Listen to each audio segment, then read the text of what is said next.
I think it was about 6 months from starting to getting my first fight, and it was a victory. So I started for training 6 months and I had my first MMA fight. That's incredible. He absolutely panelled me in Glasgow. That guy hit me so hard, he put me in the shadow realm, and I was like, there's so many benefits to being young and hungry, whereas when you get older, I never ever thought it was slowing down until it did. It was sad to walk away from it. I was heartbroken, but these kind of things are what make it worth it.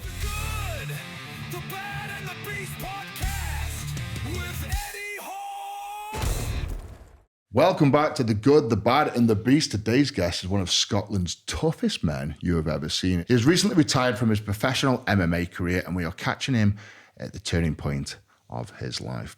Please welcome to the podcast, Paul Bearjew Craig. How are we, sir? Thank you so much for having me, my friend, man. No, thank you. Thanks for coming all the way down from sunny Scotland. Yep, that was a cracking intro.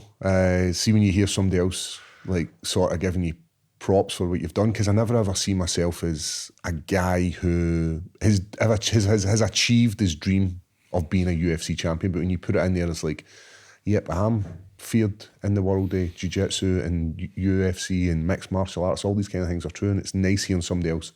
100%. Jesus so much. Christ, I appreciate man. that. I mean, you've had one of the longest careers in the UFC. God knows how many fights, 20 plus fights, professional fights.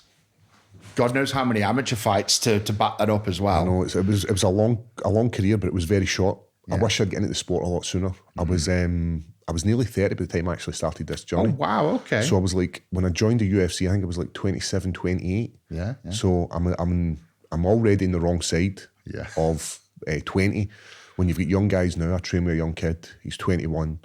He's fighting for the title for the Cage Warriors, and he's going to be in the UFC before he's 25. Like, he's going to be in within the next 6 months to a year.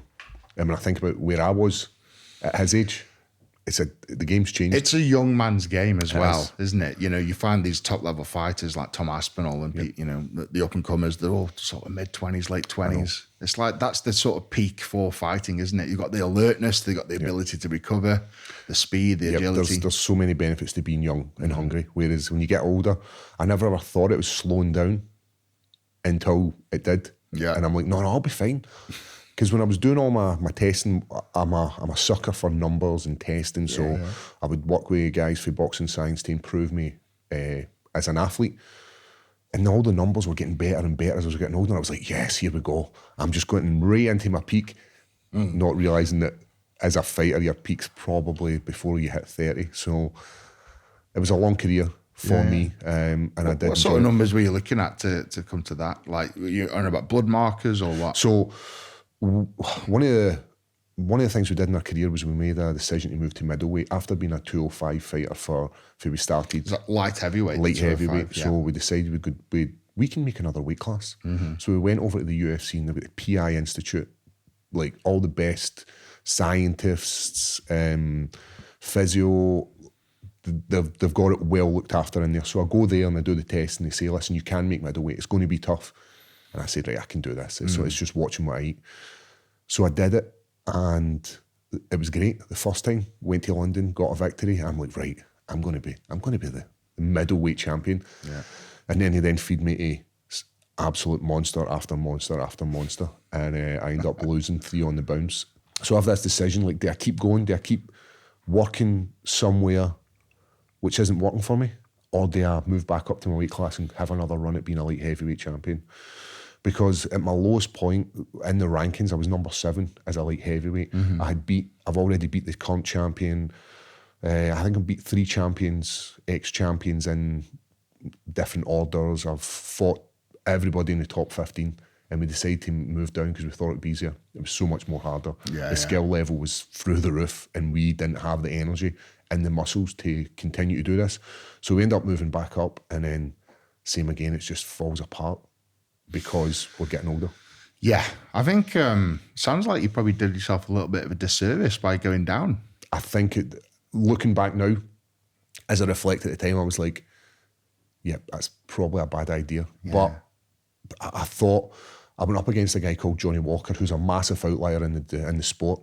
He's like 6'5", and he's not very conventional with his strikes. Like, he throws everything in the kitchen sink at you, and it works for him. Yeah. And that's why he's an exciting fighter, and people like to watch him. Yeah. So I go to Brazil, fight him in Rio, and he throws this kick, and I catch it, and I go, oh, this is the best situation that could ever happen. To me, I've caught this guy's kick, I'm going to take him to the ground, and I'm going to submit him.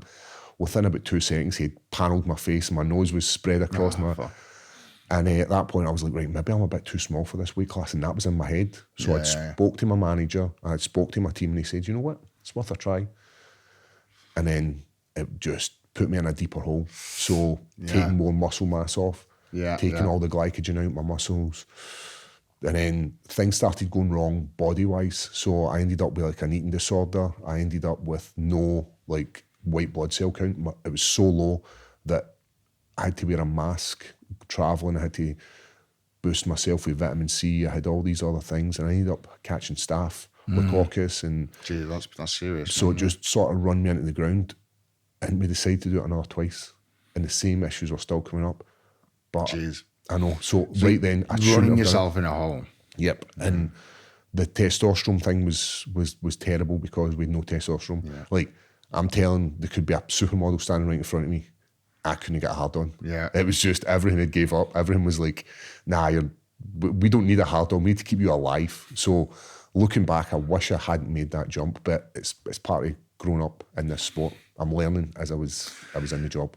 Yeah, it's a tough lesson though, isn't it? You say you're learning, but it's at that stage in your career, it's like, fuck, you should have anchored in and committed. But hindsight's a great thing, isn't it? I know. And that was it. Johnny Walker got it. Johnny Walker obviously went on, like he's on a bit of a tail now.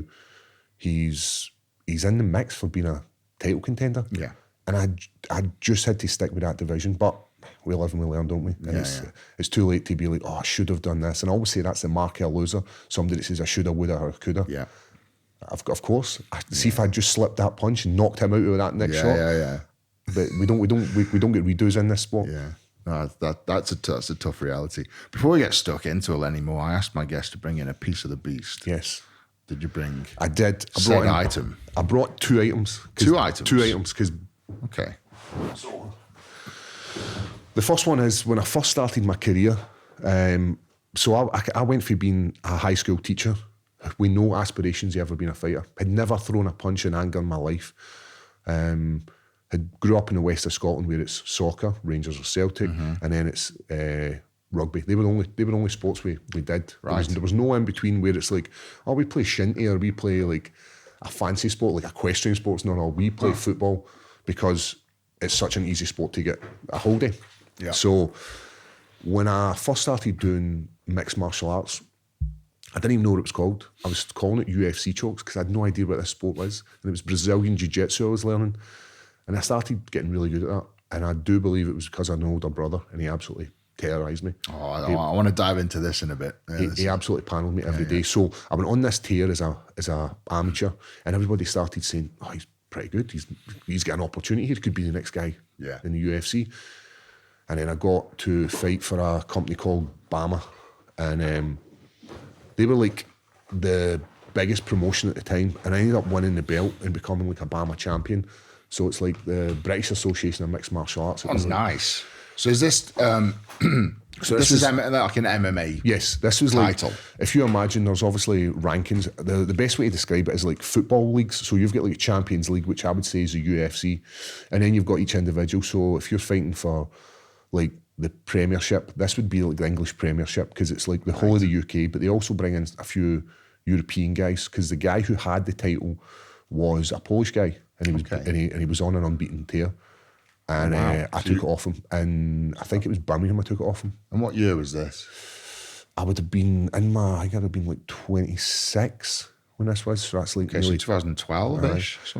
Because I'm on such a big tier, like I destroyed everybody. And there was a lot of guys that were putting up against who were unbeaten prospects. There was a guy in Ireland called Carol Moore, still fights at the moment, became like a Cage Warriors 2-time champion, fought in PFL, fought in Bellator, and I beat him in 2 rounds. And everybody's like, well, this kid's pretty good, let's give him the title. Wow. And I fought this Polish guy, Marcin Lazars, who was knocking everybody out, and I subbed him in the second round as well.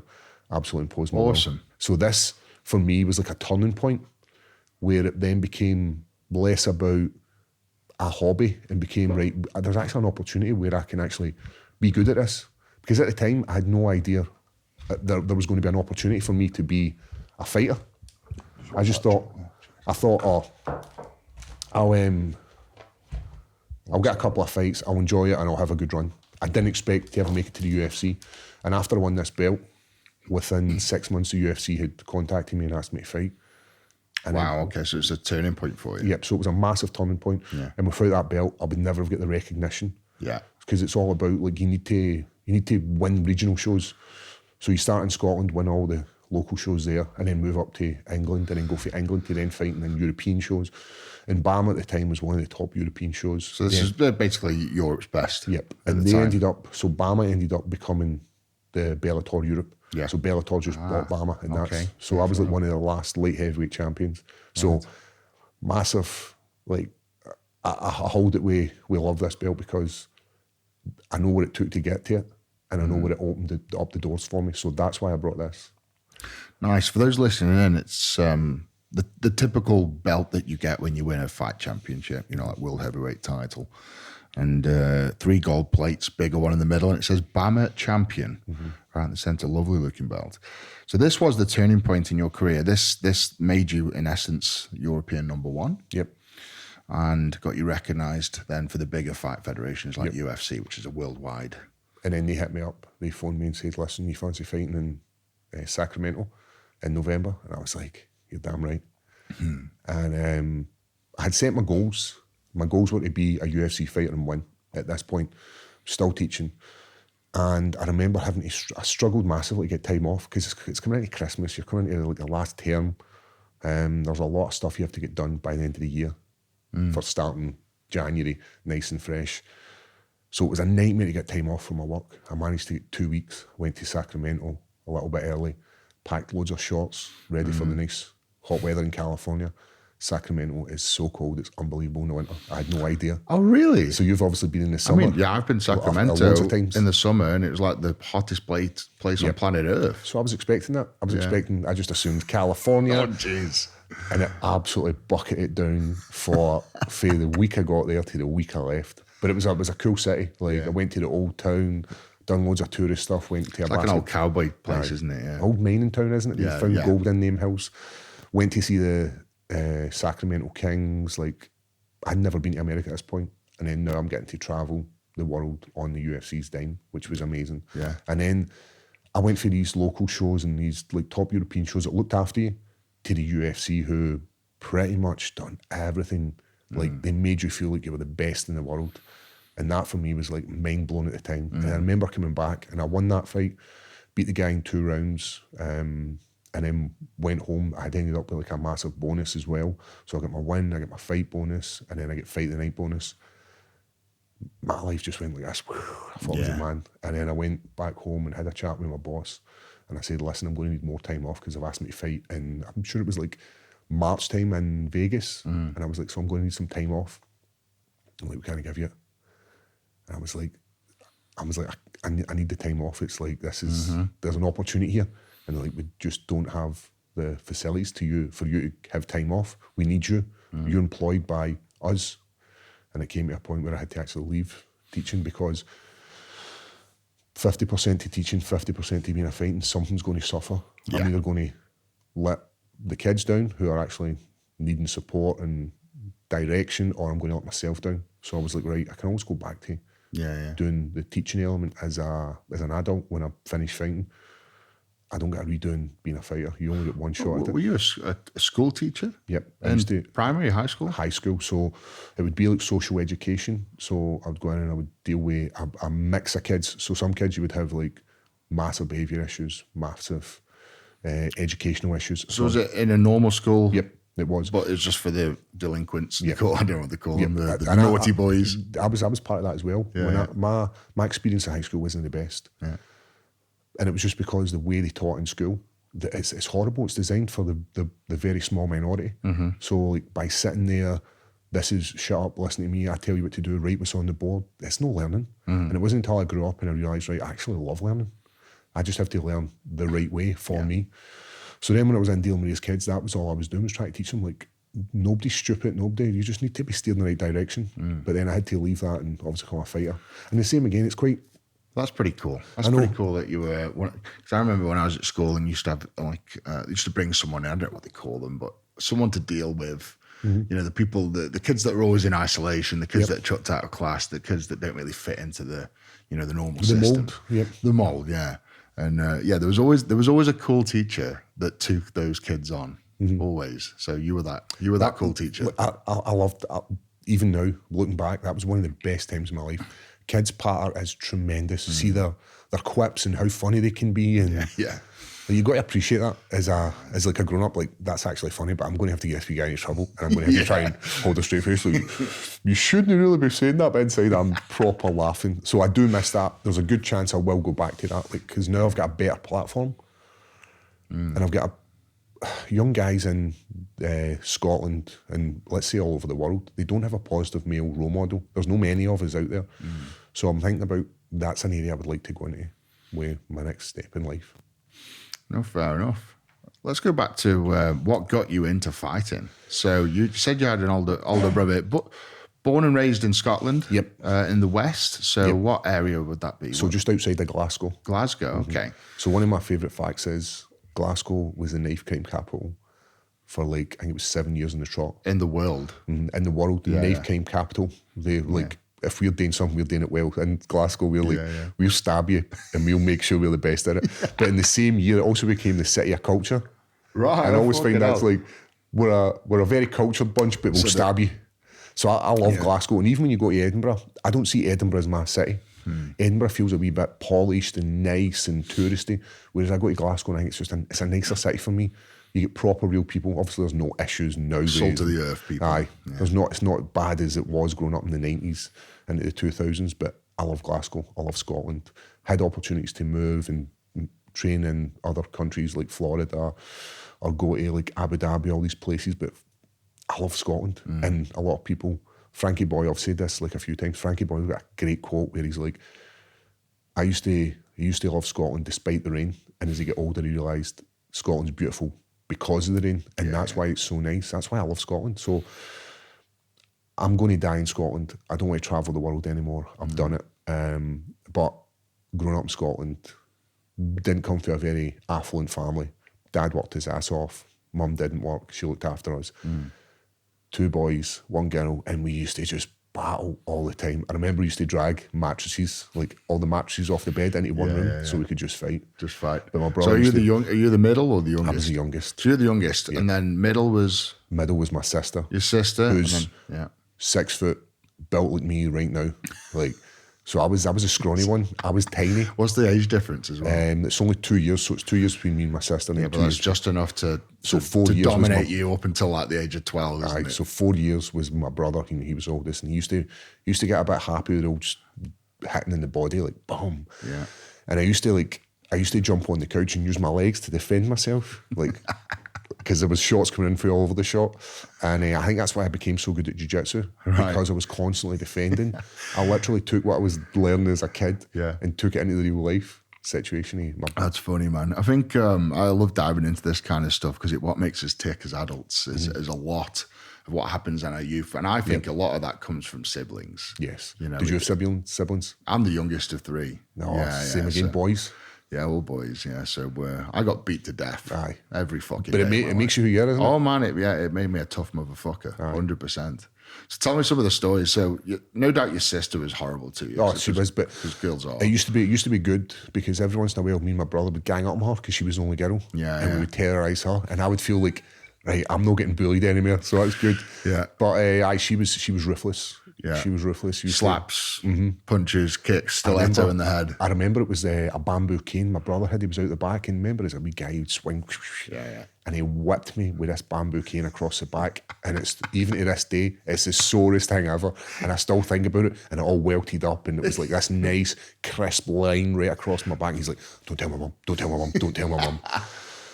But that was growing up in the 90s. It was constantly fighting, and then you would then fight with other people in the street. Yeah, because I mean, that very territorial, isn't it? So would you say Glasgow, where you grew up, was it a council estate? Do you have council estates up there? Yeah. So it was very council.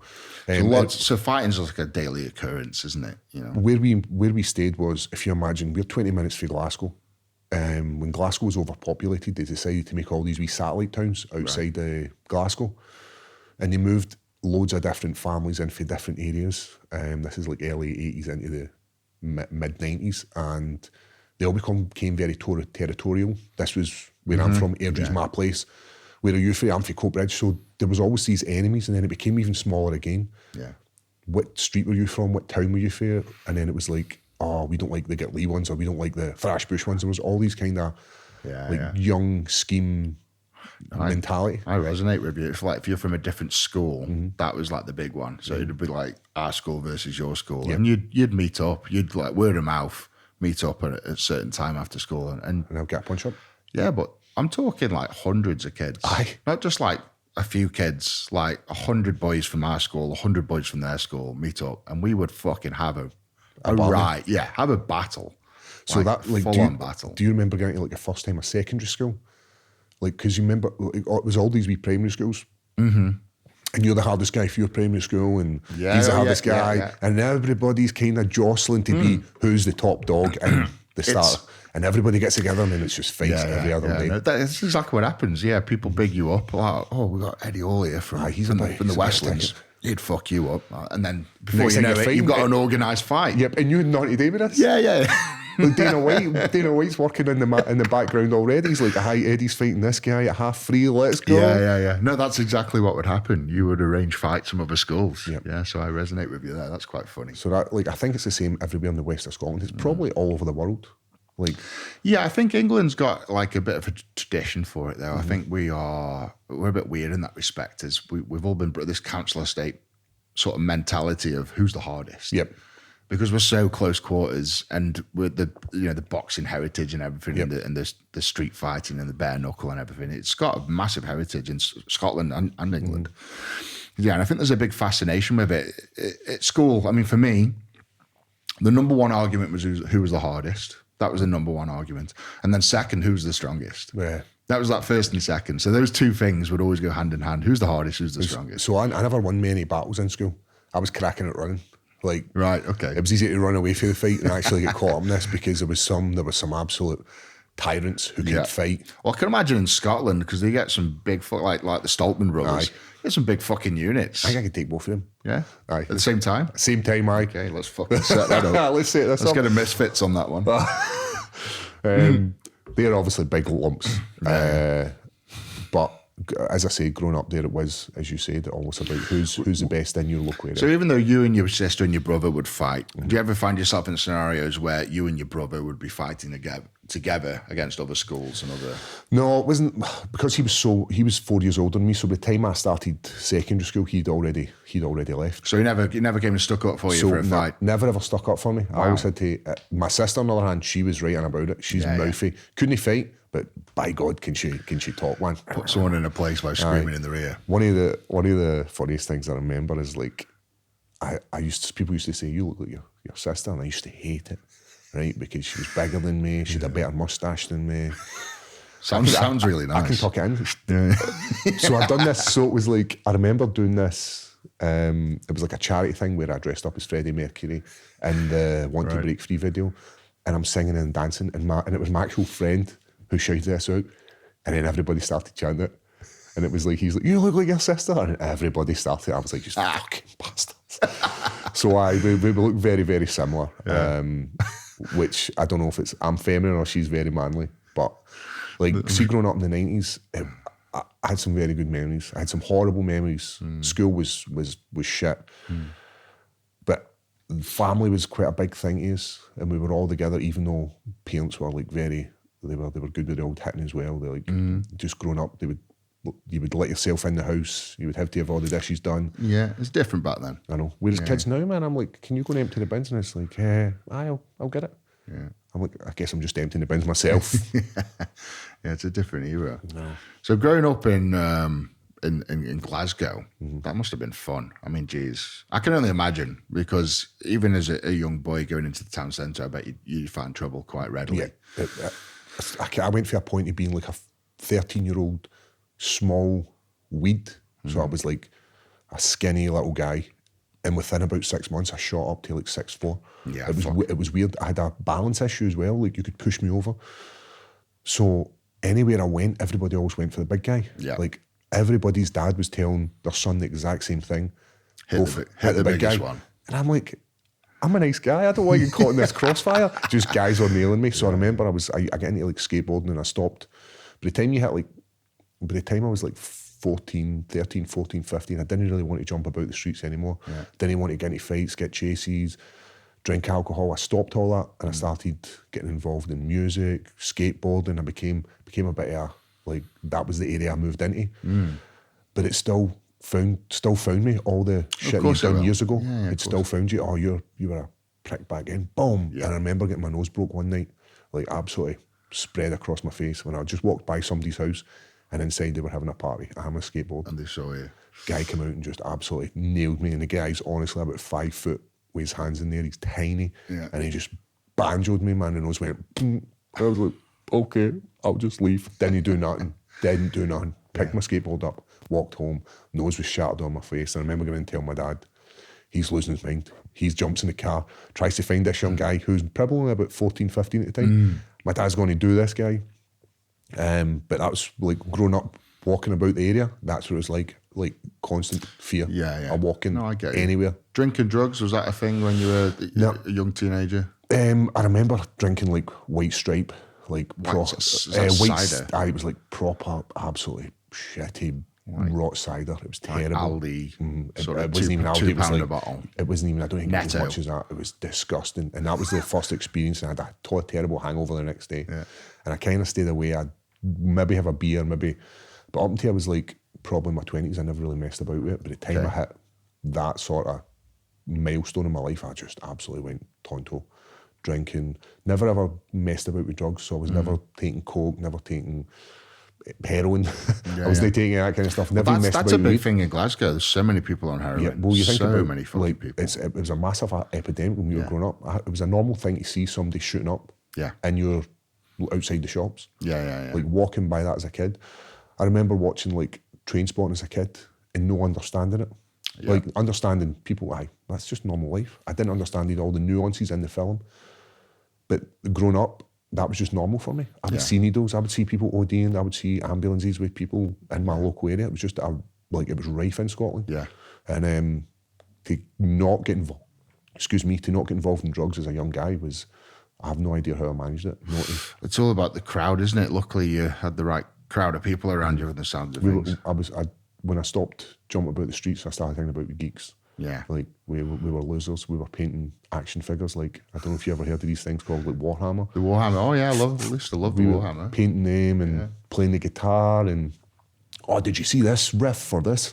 That's the kind of stuff we were up to. Watching movies, and then that side of life was so much like it was so rewarding to be with the group of pals that I had, rather than being chasing, fighting. Well, that's one extreme to the other. So luckily you found I found another area, and I'm still friends with the guys all to this day. That's cool. Which is. Do you still play Warhammer? I did pick it back up when I started painting. I went over to train with Alexander Gustafsson in Sweden, and we were like the mat's full of killers all day. There's like Hamza Chimaev was there. We had Jimmy Manoa, we had Ilya Latifi, killers. We train hard. And then I'm going to paint Warhammer in this.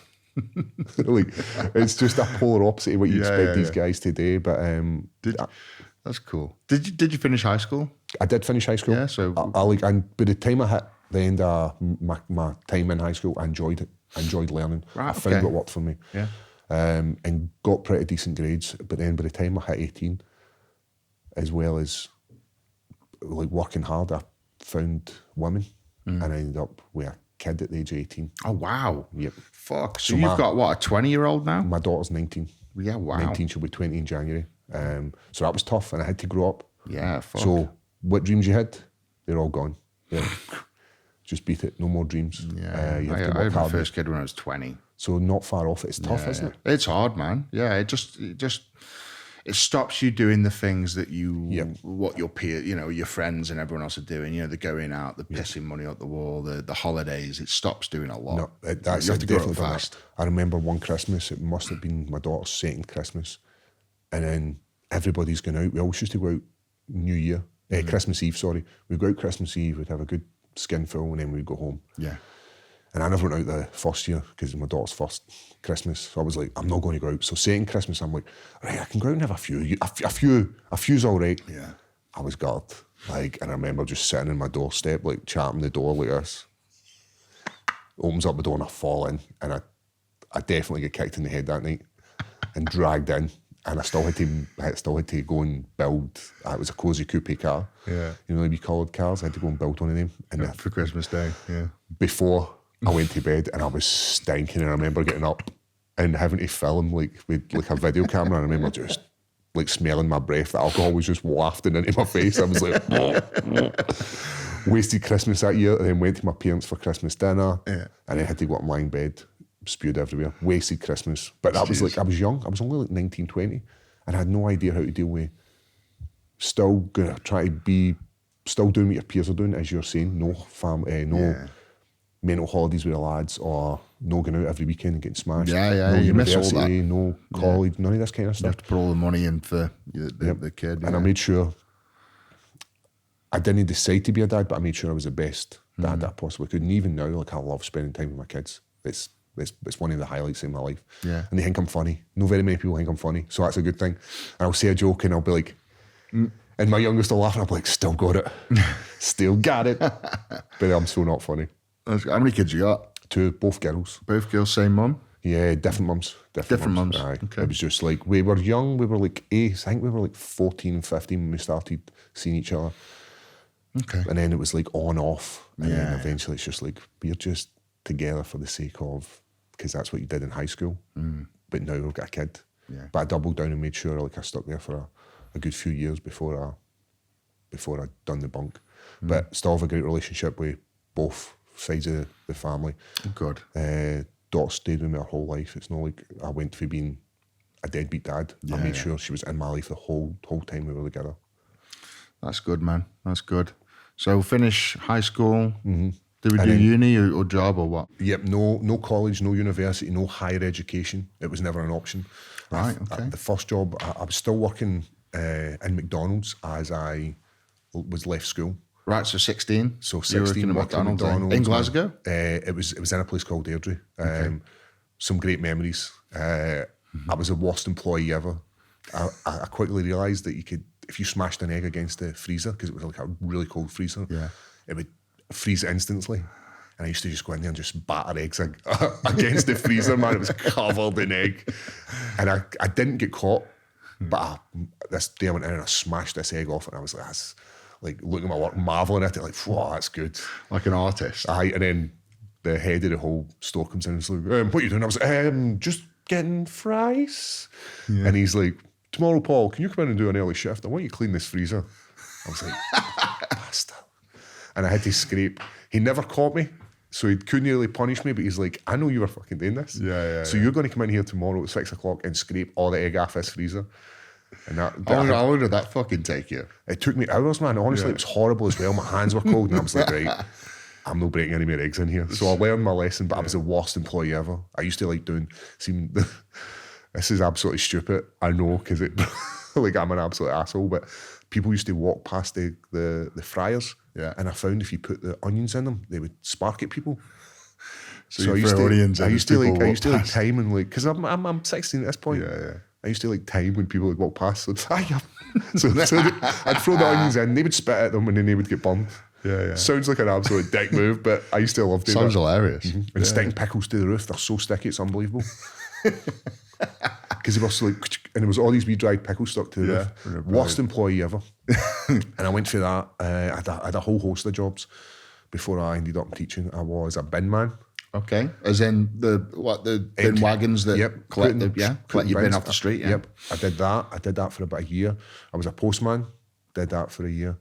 I had one person offer me sex. I think she was offering me sex. Roasting hot day, and she's like, "You want to come in?" She came in her nightgown. But when you were a postman, Yep, the only time, because people always ask me, like, did you ever have anybody offer you? Yeah. And of course, I was like, just one. And then I would like to say, like, at that time, I'd been like, if they'd offered me, I'd been right in the door. This woman, she was a fine-looking woman in her nightgown. She was like, would you like to come in for a can of cola? Absolutely roasting hot out day. And my answer was, no, I need to go. I shat myself. No can of cola and no fornicating with the neighbours. So you missed your chance. I missed my chance. It was the only ever chance it was. I worked there for a few years. Worked in a bottling place. I'd done loads of shitty jobs. Was a night shifts watchman. Fell asleep loads of times. Just did a whole host of jobs that I did not enjoy. And then I started trying to upskill myself through online education. Did loads of stuff through football. Had started a youth football team, and then started doing teaching courses. And then from that, that's how I ended up in the world of teaching. Just by doubling down on myself, just betting on myself. Yeah. Like online courses, though. Online courses. Wow, okay. And you ended up teaching in a high school. What age were you when you landed at the high school? I would have been 22. So I worked my ass off up to that point, to get, because I knew I had something to offer, but I just didn't know where I wanted to go. And sport was that area where I started doing coaching badges. Yes. Because I was good at sport. And then from that, that's how I ended up in schools and just worked really hard to get there. And then even when I was a fighter, I was still trying to upskill myself. Went and got a degree in sports science. So I'm doing this in between fighting. Yeah, wow, okay. So just trying to better myself every time. Doing something alongside it. I enjoy learning.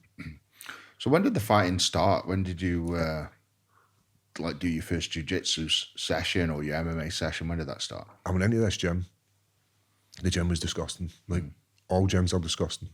And I go into this gym and there's mats and they're really thin but there was no ventilation. It was sweaty, it was smelly. You could smell the damp in there. And then they started showing us jiu-jitsu moves. And for MD, who hasn't seen jiu-jitsu moves, it looks a bit, best way to describe it is gay. Oh, yeah. It looks probably gay. You're pulling people's faces into your crotch for the triangle. Yeah, you're basically like pushing your crotch against their elbow to try and snap it. It's very close contact, and I'd never been involved in that kind of stuff. And then when I started, I went, I actually like this stuff. Like, this is really, I understand it. It's so easy to get on board with this. And then from that, I started doing loads of jiu-jitsu comps. Was just going up and down from Scotland to England every weekend. And just what age? So I would have been like 20, I'd have been like 22, 23. Okay, so you started very late. Yep. Yeah, wow. That's why people are like, oh, you've only started this. It took me, I think it was about 6 months from starting to getting my first fight, and it was a victory. I ended up going to... So in jiu-jitsu? MMA. I made this transition. I started for training 6 months and I had my first MMA fight. That's incredible. I know. And then from that, first fight was in the Stadium of Light. They'd put like an octagon on the side of the dugout, basically. And I got to fight in this, and I thought this was amazing. I think I made like £50. So it was £50 to fight and £50 for petrol to come. It was Newcastle or Sunderland, and that's what I get paid. And it was like a title eliminating. So you won this, you then go and fight for the title. And the company was called Total Combat. It was run by a guy called Peter McQueen. He was like old school Japanese jiu-jitsu guy. And he was just making a quick buck. And he must have made an absolute fortune. So they invite me back to fight another light heavyweight. And I end up fighting inside the Stadium Light again in like one of these wee rooms. Literally the roof was maybe a foot away from my head. It was so tight, everybody hated you. Everybody wanted you to lose because you were coming down fighting the guys. I ended up fighting this old Marine boy. I absolutely like panelled him, like threw him about like a wet tracksuit, had fun, beat him up, and then subbed him. And then they then offered me another fight. And this was all like, I'm talking like weeks. And then I started fighting, and I think I maybe had like 8 amateur fights, and then couldn't get a fight. Nobody would fight me. And I had to go to pro. And then same again, racked up all these wins, was beating people in the first round by submitting them. And then Bama then hit me up, took me to Ireland, and they were expecting me to lose as well, up against this young, hungry Irish kid who trains at SBG. They showed him loads of love, beat him, then they then put me in for the Bama title. And it was all so quick, literally, within about a year, 2 years I was in the UFC. Wow. That's incredible. I mean, most people are doing jiu-jitsu or MMA like in some form from like age 5 to get to the UFC. You started at 22. Yep. So my skill set was terrible. Like I didn't have, it wasn't like I was super aggressive or super athletic, or I was really good at jiu-jitsu, or I was really good at boxing. It was so low, it was unbelievable. But I was just tough on everybody else I was up against, and I wouldn't back down. That's half the problem is you've got to be willing to stick your chin out there. And I found out very quickly that I had the ability to take a shot. I can take a shot like nobody. Like full-on head kicks, shins to the face. My face will rip, but the brain will just keep going. I've been knocked out twice in my whole MMA career. That's good. But I've taken some absolute beatings. And so many fights I've won, so many fights I've lost. So I've taken a fair bit of damage. But up to the point before I joined the UFC, I hadn't had any damage. Nobody had hurt me. So no cuts. Nothing. And then when I get to the UFC, it then starts, because I'm fighting against guys who are top in the world. Well, you're fighting against yourself, essentially, aren't you? I'm fighting against the best. So I might have been the best in my local area, and I've done really well. There's all these other guys who are coming into the UFC, and the skill set was through the roof. So I had to learn on the job. I didn't have the ability to be like, give me 6 months, I need to actually learn how to strike. My striking was terrible, man. I was like, you see these guys like try to like swat flies, like that's what my striking was like. It's not even a word to a lie. And I used to go out, and it used to annoy me, like, because if I was out having a beer, somebody come up to me like, you've been working on your striking. Like, no, I'm not working on it because I think it's shit. I'm just deciding I'm not going to get better. I was working so hard on my striking, and the only thing people wanted to talk about was how shit Paul's striking was. Jiu-jitsu, everybody's like, Paul Craig's jiu-jitsu is amazing. He's so relaxed. He's so fluid. And then Paul Craig's striking is terrible. And I was learning on the job, and they were putting me in against the UFC. Were putting me in against like some of the best strikers they had. Guy Khalil Roundtree, who took the champion like pretty much the distance. He absolutely panelled me in Glasgow, knocked me out. I don't have any recollection of that day. Like, oh, wow, that got a hit. I've heard that I was fighting in Glasgow. I heard that I was there.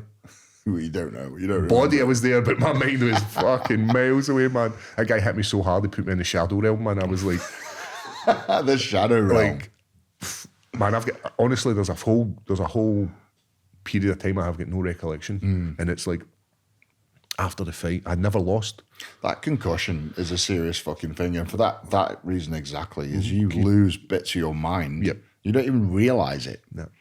It's quite dangerous. I was sitting in the back of an ambulance, and I'm looking about, and I'm like, where am I going? And they were like, hospital. And this is my coach, and I'm like, did I win? And he went, no. And I was like, right, cool. My brain resets again. Like, where are we going? And he's like, hospital. And then the ambulance sirens start going. I'm like, what? Why are we going to the hospital? And he's like, you lost the fight. Brain resets again. I'm like, where are we going? And I've done this about 4 or 5 times. My brain's just trying to recompute. And the best way to remember it is like an old Sega where you used to hit the reset button. And it would, that's what my brain was trying to do. And even now, I don't have any. That's the only time I remember in that ambulance, me asking the questions. I don't remember the what. What was the hit that knocked you out? It was a sharp inside uppercut, man. Boom. And just about, if I had socks on, it would have knocked me right out of them. Did it land on the chin or the cheek or what? Yeah, right in the chin, man. Boom. And then as I hit the ground, he then came in and absolutely caned my face with another 4 or 5 shots. Oh, fuck. Head were bouncing off the boom. First time I'd ever fought in Glasgow. Had never had the ability to fight in Glasgow. Not a lot of shows. First time I get to do it walking into the hydro, and then I get knocked out in front of everybody. And then after that, they then send me to London to fight against a Russian. And he was like tipped as the next big thing. And I remember standing backstage, and they do this like kind of VT where they're telling you who the fighter is. This fighter is a Sambo mixed martial artist. And they start rhyming off all these, like all his accreditation, like black belt in Brazilian Jiu-Jitsu, black belt in Sambo, boom, boom, boom, champion this. And I look at my coach and he goes, that's fine. Coach, you're saying it's fine? You're not fucking fighting him. He's like, no, just focus. And I remember going in, and this guy. Those people will never understand those jitters and the emotions you have in your changing room before you go for a fight. It's horrible. It's all those doubts and the failures and negative thoughts all creep in all at once. And I was coming off with 2 losses, and this was the last fight in my UFC contract. I'd signed 4 fights. First one I won spectacularly. had been knocked out in Glasgow, had lost in Las Vegas, and this was the last fight in my contract in London. So you had to against do this something. this absolute savage, and the guy absolutely destroys me. He panels me for 15 minutes. Fuck. Broke my rib, had a big hole in my chin where he'd split my chin. You could see the bone coming through. Yeah. It was amazing. And I remember at one point he picked me up, and it was like a dad putting his son into bed. He lay me on the ground like so gently. Yeah. And I'm like, this was it. My career was over as a UFC fighter. Only 4 fights. Yeah. 1 10-second clacker goes, and I fire up this triangle, and the last second I catch it and submit him, and he taps. That victory has aged beautifully. It's like the greatest moment in my career. That guy went on to be the champion, and nobody's beaten him. Like he's went on a tear. He's only got 1 loss in his record, and it's against me. Right, fuck. Like, do you know what his record is? I think he's 21 now. 21 victories. 21 wins, 1 loss. And I'm the only person that's ever beaten him. And he's a champion now. Yeah. So in my head, I'm like, see if I get a couple of victories, I can get close to being a title contender again. Yeah. Just never happened. There was always something in your way. Yeah. So that's one of my favourite moments. And from that, they sent me for another 4 fights. Got to relive the dream. And that kept happening. Like, I kept getting in these great fights, like breaking arms. Went to Sao Paulo, and everybody's hating the place I'm fighting against. Shogun Hua, a UFC legend. And I don't beat him. I think I've beat him. And I think I get the victory. And it's a draw. They scored at a draw. Absolutely destroyed him the first round. I felt like the man. And then I get to run that fight back and beat him in Las Vegas. So, like, all these kind of things just led for this one belt. Stepping into this smelly gym and learning Jujitsu. It's just all these wee tiny moments that have made so many great moments achievable. Yeah, incredible, man. And I've got one more thing that I brought in. Oh, so we're still on the Piece of the Beast segment. Here we go. Okay. So this is like I'm not sure about this camera. So this is a piece of the mat. The UFC, you've got like a... So Jones versus Miocic. His name's Miocic. So his name's Stipe Miocic. Stipe, yeah. Stipe. Yeah. So that's Stipe versus Jones. It was in New York. So I was at the point where I was looking to... I put a bet on this fight. Did you get it right? No. I actually thought Jones, because Jones ripped his pec off, didn't he? He did, aye. And I thought there's no way he's coming back from that.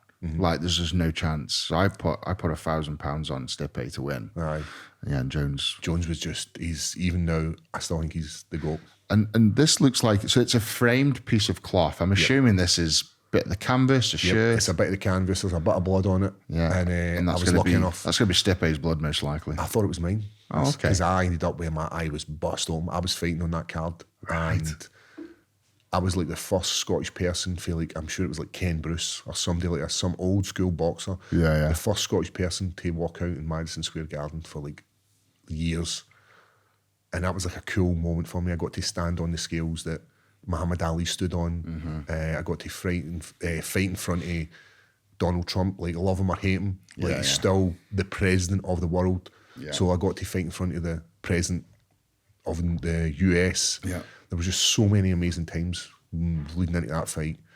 And I lost it, but it's still an amazing experience for me. Going to New York, Madison Square Garden, all the wee things that tick the box for me and make, like, I love this sport. And it was sad to walk away from it. I was heartbroken.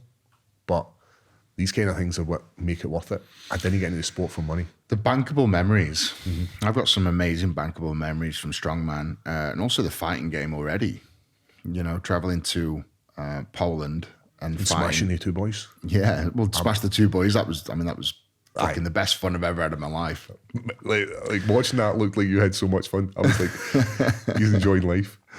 Yeah, but fighting in KSW and fighting Mariusz Podnoski, who, you know, I think he had 20... World's strongest man as well. Yeah, 27 pro professional fights. Aye. And he was well loved within KSW. He was like one of their guys. So he'd go in there and absolutely panel him. Like, incredible, man. Yeah, but those memories from that, I'll treasure them forever. Just like, it's the journey, isn't it? It's the camp. It's with your coach and your buddies that, you know, help you do your pad work or whatever. That journey is just such a nice thing to go through. Brings you close to people, doesn't it? Like very close. And the mentality in gyms is brilliant, and I'm not sure what it's like. So strongman, is it quite an individual? it's quite individual. Yeah, I mean, people have coaches and nutritionists and whatever, but I was a lone ranger. Yep. So I never had anyone. I had my physio. I travelled with my physio, and that was it. Didn't have anyone else. Whereas in the mixed martial arts, it's very tribal. Yeah. It's very like Our camp, this is our club. You're representing us, yeah. and I enjoy that. And even when you go to like local shows, I was at Cage Warriors at the weekend, and there's like maybe 3 or 4 different Scottish shows going into fight on Newcastle, and they're maybe fighting European guys or English guys, and it doesn't matter what team they're for. They're Scottish, and they're like, right, I'm back to Scottish guys, let's go. Terrible night for the Scottish, to be honest. They came beyond north of the wall and get panelled, and they all went away home with their tails between their legs. But that's part of the journey. There's only 2 people win, and 1 person has to lose. Yeah.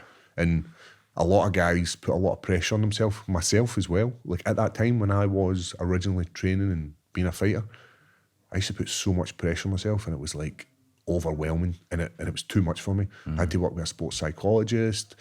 I did so many different things because my head just wasn't right, because there was so much pressure. You're letting down this guy, you're letting down this guy. And then when I realised you're fighting the best of the best, and it's 2 people went into that octagon, somebody has to lose. Yeah. And it became a lot easier for me to deal with the victories and the loss. The victories only last minutes. The losses haunt you for the rest of your life. Yeah, I mean, geez, I think Michael Bisping said it best. It's like if you get knocked out, and like you can take a loss, but then knockouts, like 20 years later, You still use it. you'd be pushing your kids on a swing, and it'll just creep in like that fucking bastard. I know. I'm still the same. Yeah, Like haunts you. One of the things I hate is the fact that I didn't get to get a victory in Glasgow. Yeah. Like we're talking like 8 years ago. Yeah. And it's still to this day, I'm like, fucking bastard. Yeah. And the victories are always amazing. I've loved every victory I've had, but I don't think about them as much as I think about the losses. You think about the moments, and it's that mark of a loser. What could have, should have, would have been if you'd done this. If a few weeks ago, if I didn't jump that triangle, in my head, I seen an opportunity to jump a triangle, right? And I was thinking, fucking headlines. Paul Craig jumps triangle in France. That's still running through my head in this moment. Yeah. Much cooler to get a triangle finish.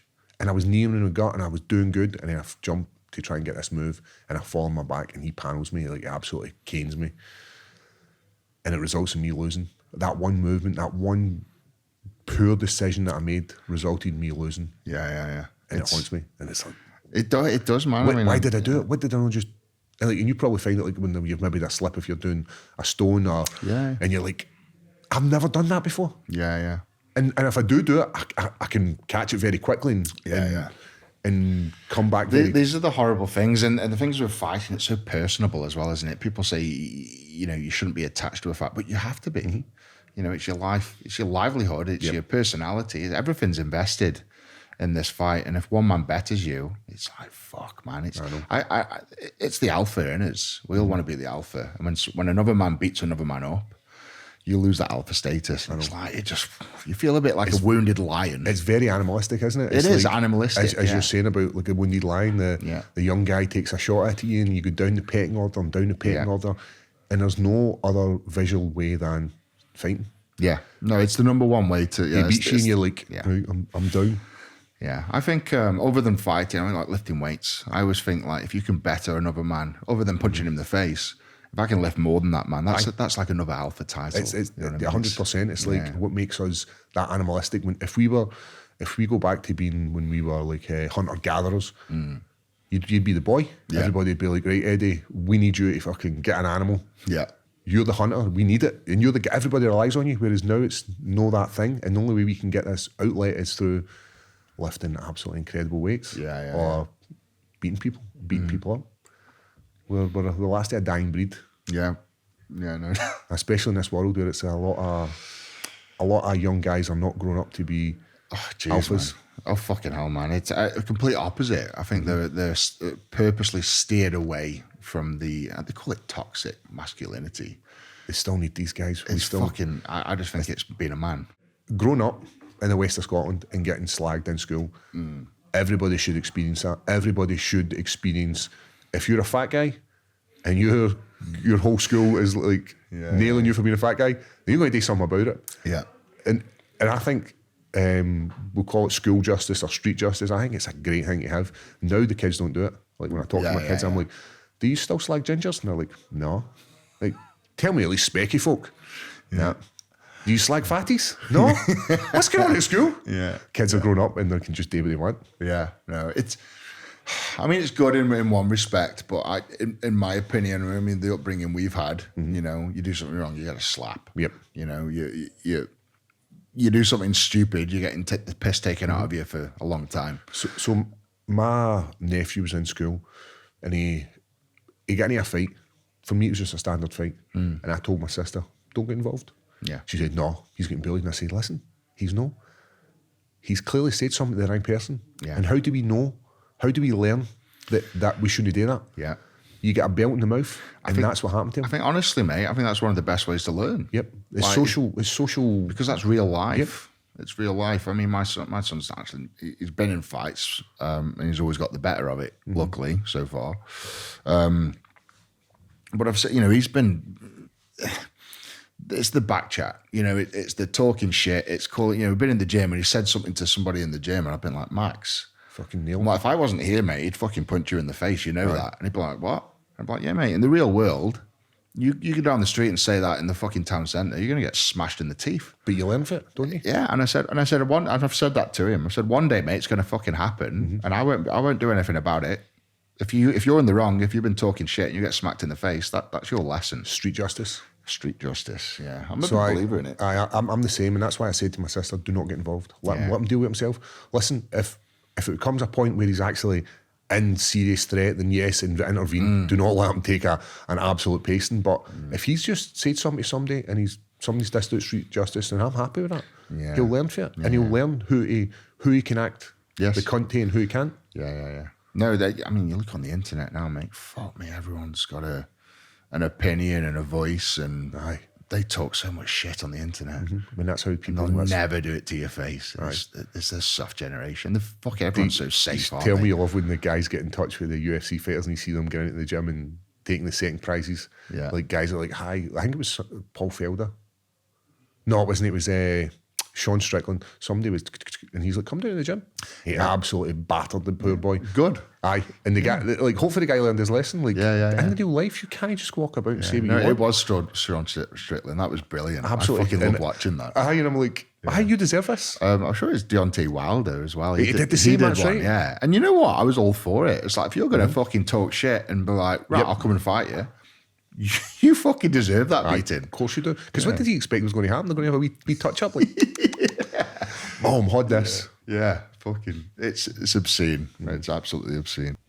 So that was like your first 4 fights, and then you've had an amazing career. Yep, brilliant career. In fact, I got to travel the world. To travel the world. Like, I've been to some of the coolest places that would never be. I've been in Mexico City when they're celebrating Independence Day. I got a victory there. I remember watching like a thunderstorm. My nana had just died that same week, and I'm in Mexico, so I miss her funeral and like. But that's all part of the journey. It is. Like, it is. Everybody understood what I was doing. It wasn't as simple as me going like, can I fight? Like, no, I need to fight. This is my job. And I remember just watching this thunderstorm, and it was just amazing to be in another country. And then I went and fought, and then I went and get a victory, and then went out and partied, and just an amazing place to be. And then the same again, like going to places like Rio and... I'm so lucky. So I'm exactly the same with the strongman. I travelled the world. Would you have done that if you hadn't found strongman? Would you have travelled the world? I'm exactly the same. No, and I've been virtually every country on the planet right now. It's I've been everywhere, and I'm very thankful for the strongman took me around these places, these experiences, meeting the people doing diving into the culture. I think that's very blessed, very lucky, very blessed. It's great to look back and be like, I did this. Yeah. And people came to watch you and people were fucking cheering you. Yeah. Like, I'm a massive strongman fan. I absolutely love him between Christmas and New Year. And like watching you become the world's strongest man was fucking incredible, man. Yeah. Like, Thanks, man. It's like, I'm not just blowing smoke. Me and my partner absolutely love it. Oh, thanks. And we'd been watching, like, we always wanted to see Max Felix. Yeah. Everybody wanted Max Felix to win the world's strongest man. It just wasn't going to be his time, but seeing a British guy, an English guy win it was fucking amazing, man. Yeah, I know we've got the Stoltmans. Tom Stoltman's won it 3 times now. I know he's from Inverness, so he's like the East Coast, isn't he? So he's right the way up the north. He's the way up. Yeah. That's why he's got that weird accent. Like, you can't really understand him. It sounds like he's singing. I mean, look, I understand the Scottish accent, but a lot of people don't. It's very hard. We were saying this just before we came on. Like, one of the issues I've got is translation in America. I remember I fought in Sao Paulo. Yeah. And one of the guys that works for the UFC is Scottish. He's from Fife. And he said, can you go out and translate for him? And he said, sorry, what? He's like, I don't speak Brazilian. He's like, no, to English. And he went, sorry, you want us to translate from Scottish to English? Because he couldn't understand me. Because my accent, like, I don't think it's thick. I've tried my damnedest to slow it all the way down. Yeah. But when you're out in these places and you're excited after a fight, you just turn into a raving lunatic. That's exactly what it sounds like a mad Scotsman. Mm-hmm. And everybody, obviously, you've got the people, Scottish people on TV are guys like Willie for The Simpsons. Yeah. So everybody thinks that's like Sean Connery. Sean Connery's the best. And I should just have done my whole career like this. And people don't understand me. Well, how's it going? Sometimes you need a slap. So that's a good impression. Well, maybe I've got any impressions. How was the UFC Institute in Las Vegas? Did you spend some time there? I did. Incredible. They've got everything, like, for anybody that's involved in the world of sports science, and I really enjoyed sports science. They've got it all. They've got this room that they can take out the oxygen to the point of being in Everest, so you could have a run in Everest. So elevation training. Yep. So they've got elevation. They've got wow, I didn't know that. Oxygen training as well, where you're taking in more oxygen you require. They've got so many different cool stuff. Like, that was the first time I'd used the cryo chamber. Yeah. The cold therapy, yeah. Like, incredible. And they've got like red light therapy, they've got hot and cold quenching therapy, they've got an underwater treadmill. Just the best that you can ever ask for. They also have, if you're a UFC fighter and you stay in Vegas, this is all free for you. Yeah. So they'll make you breakfast, lunch and dinner. They'll give you all your nutrition. They'll give you all your... So is it good food as well? Crank food. Yeah. Like, the food in the canteen is amazing, and plus they'll make you individual. So say, for instance, you're like, listen, I'm not going to want in for the canteen. I want something specific for me. I need like 5 chicken breasts and 50 grams of rice. They will make it for you. Wow. And then they've got nutritionists there that are steering the right direction as well. So all the fighters should look like Adonises, but they don't. Mm-hmm. Some people don't utilise it as best they can. I remember the first time I went, or maybe it was the second time, and they just signed a deal with Prime. So they had all this Prime, and everybody's going mental back home for this Prime, and they've just got, I'm talking cases, this just lying about everywhere. Man, I filled my bag with that shit. I took that stuff right home. Kids like, hey, look at this Prime I got. Just anything you want in there is free to the fighters. That's brilliant. And it's not just getting better, but there's also like the cognitive side of it. They do loads of cognitive tests to track where you're going or what you need to do to improve. I've done a fair bit of it. They do like reaction testing, and it's I went and visited for a day. It was fucking phenomenal. It's very impressive, isn't it? Yeah, really impressive. And then you just get loads of fighters just walking about. Yeah, no, it was really good. I sparred that Alex, a really tall guy, fought Thomas Volkanovski, yeah. He's massive, man. He's fucking ginormous. So I sparred him. Was he nice with you? Or did he try and pan No, he was really nice. Yeah. And just in the main sparring room, and fuck me, it was the hottest experience. It's wild, isn't it? I've had it, but that's to replicate the fights. It's the throat as well. Yeah. It's so dry out there. It's unbelievable. Yeah, you feel like you're like suffocating. Yep. But that was a hell of an experience. Did they set up the cameras as well? Have you seen this? So you can watch back all your... Yep, and they've got like a 360 camera on that whole place, so you can like pinpoint movement, slow things down, and see where you went wrong. Yeah, and that's fucking. There's people that will sit with you and be like, right, if you just turn your shoulder half an inch this way, like they want the best for the fighters. Yeah. Which a lot of promotions they get a lot of shit. The UFC take a lot of stick for fans from other promoters about they don't pay the fighters, they don't do this.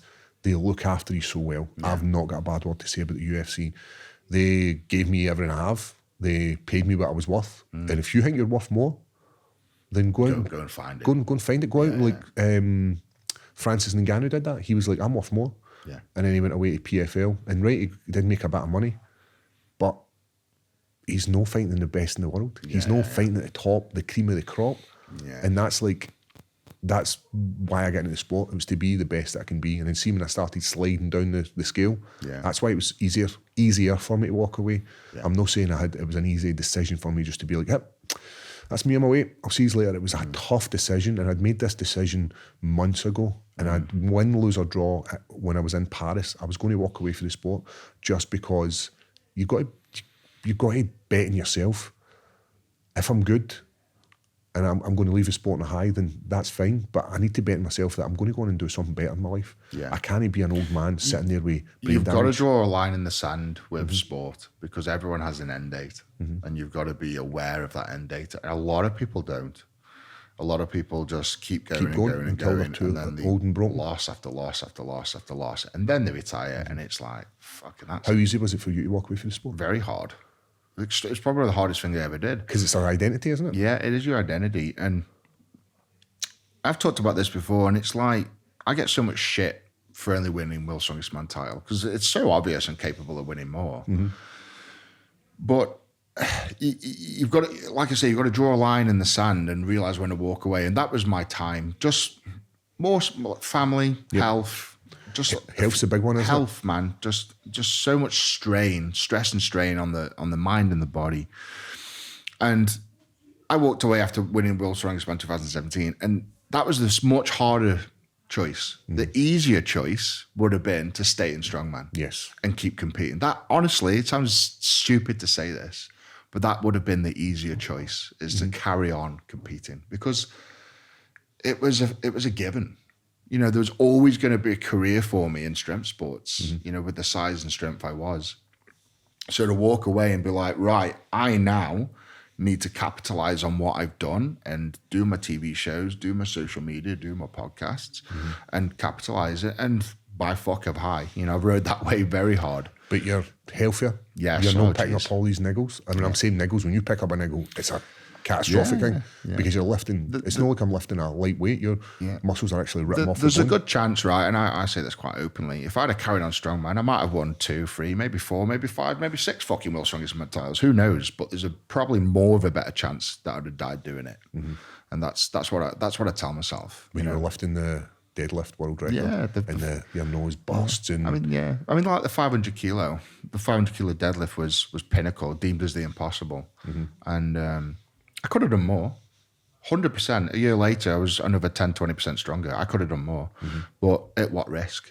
You know, if you did come back and do 501, 505. After that, did you go into like some sort of no cardiac, but you went into like some sort of like really bad situation where you were like...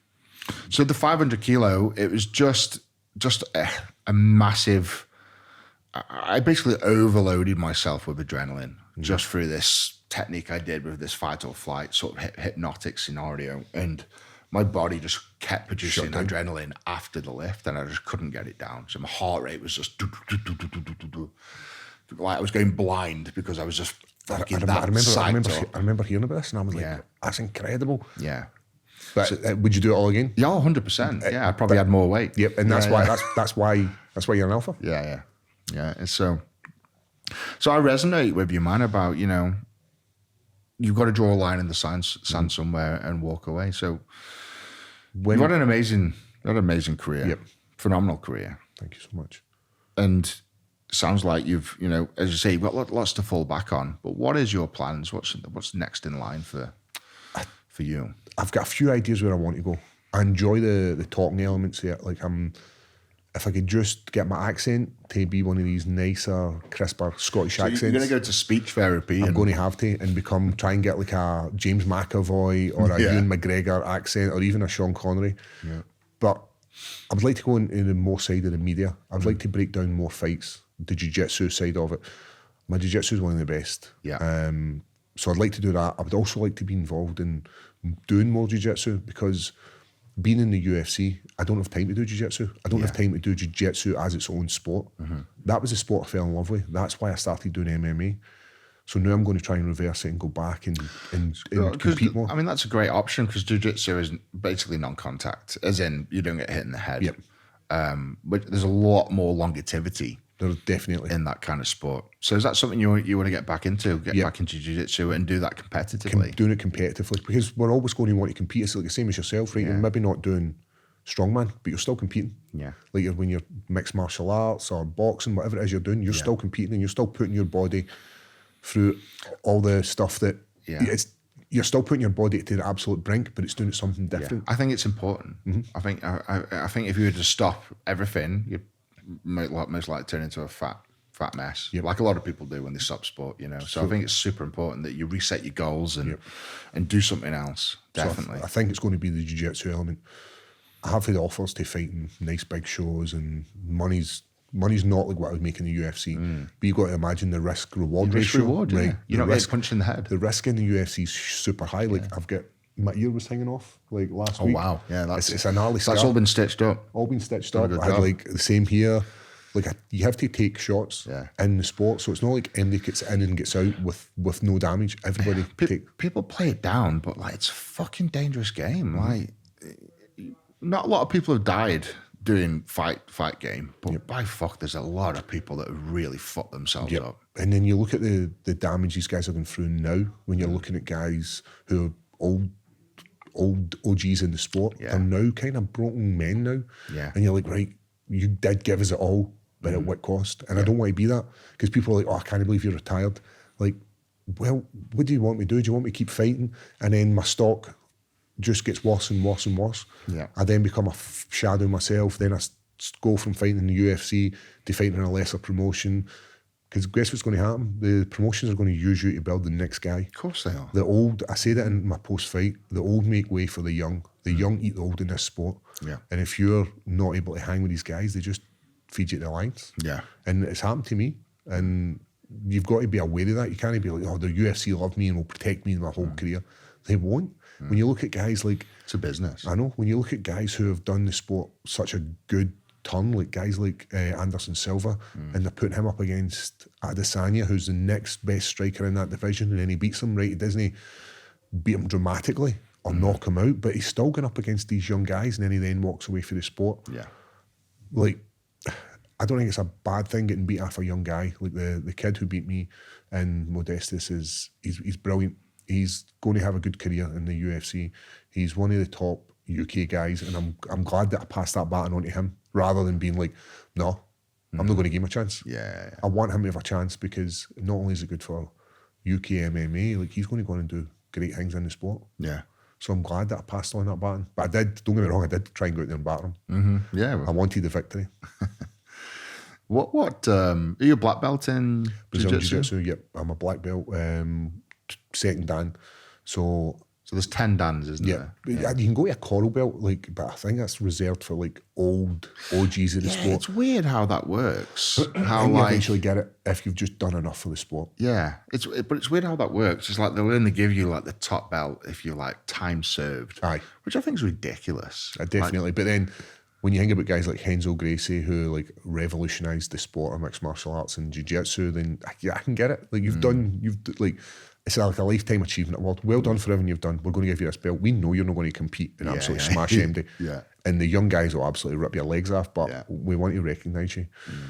When I first started training, all I wanted was a black belt. All I wanted to be was a black belt, because I felt like they're the guys. You look up to the guys and like, he's a black belt. He's a black belt in Brazilian Jiu-Jitsu. We would go to competitions and I would see black belts and they were just so effortlessly. Guys like Mark Goddard, who obviously referees the UFC now, watching him grapple is incredible. Like, and having the opportunity to see what a black belt can do is, and now I'm in that realm of, I'm a black belt, I've got all the skills. I got my black belt after I broke Jamal Hill's arm in a fight. Another great memory. I'm in Arizona, and that's in the UFC? That's in the UFC, okay. And I've put him in a triangle and I'm holding it, and I feel his arm go, and I'm like, his arm's going to snap. Boom, and elbow just buckles, and his arm's just flapping. But because I was putting so much pressure on the actual shoulder, the shoulder slips out as well. Oh wow! So the shoulder goes. A double. Aye. Fuck. At the time, the referee didn't know. The referee didn't know there was any dislocation. Yeah. So his arm's flopping about, and I'm just carrying his face with elbows and punches, and I'll actually look at the referee and go like, And the referee's like, continue. I'm like, cool. Bam, bam, bam, bam. Smash him. And then he then goes away to hospital, gets his arm reset, gets in a cast. And then, this is during COVID, we end up going out in the Arizona area. Yeah. Me and him are absolutely smashed together. We were drinking whiskey. And that's why I like fighting. Win, lose or draw, we go out and we'll have a good party after it. Yeah, most people, not all. I imagine some people are like, I'm not going to speak to him. Yeah. Whereas I don't see the point of I don't hate anybody at a fight. This is a job, right? I want to win and I will do my damnedest to win. But I'm not going to hold a grudge the rest of my life on this one guy. Yeah. We've shared the octagon, the better man won on the night. And that can change any night, any given night. So 100%. Why would I go through life like, hate you because you beat me, or I hate you, don't get me wrong, getting knocked out in Glasgow still haunts me. Yeah. But I'm not going to show that guy hate. Khalil Rountree's an amazing... It's a sport. I know, he's an amazing mixed martial artist. So you've got to give props where props is due. And for me to break Jamal Hill's arm and then us going to party, just shows you how good says a it guy. all. Good guy. That does say it all. So jiu-jitsu is the fallback, and then anything else that's tickling your fancy, because it sounded like you enjoy the school. I do, and I would like to get back involved in I don't know if I can do Monday 95 again. I don't think that's a. Well, I think after such a long career in fighting, I think it'd be like a worst nightmare going back to a 95. Going back to a 95 job. So when I say I would like to go back to the schools, I don't want to be in there every day. I don't want to be teaching. I don't want to be sitting writing reports yep, Johnny was great today and I believe that he's going to make it. I don't want to do that. Yeah. What I want to do is I want to go in and talk to these kids. I want to go in and kind of just give them a positive area to go. Where do you want to go? I didn't know what I wanted to do when I was a kid. I ended up in a crazy path because I made decisions that affected where I could go, by having a kid, by going in to be a postman or doing this. I made these decisions, and I'd just like to try and steer kids in the right direction. Maybe it's going to be 2 or 3 days a week in schools doing that. But I know there's options for me. I know there's options in the presenting world or in the analysis world. There is options for me in that. I don't think I've left the sport with a bad taste in their mouth with me. Because there's guys leave the sport and they're like, thank God he's actually gone. He was horrible to deal with. Yeah. I've always been nice to people. So I do believe there's options for me in that world. What I do is I'm going to let the universe decide. It's always been a weird path. And I get to where I need to go. Yeah. Was it easy for you to decide? Were you right, I know this is where I'm going to go? Not at all. No. I quit strongman and I was just like, what do I do? What do I do? But I kind of knew deep down that the title would propel me, give me open doors. And it did, it opened up the avenue to start YouTube, to boost up the social media, to get sponsors on board. Yep. Ultimately, I've had my own TV shows.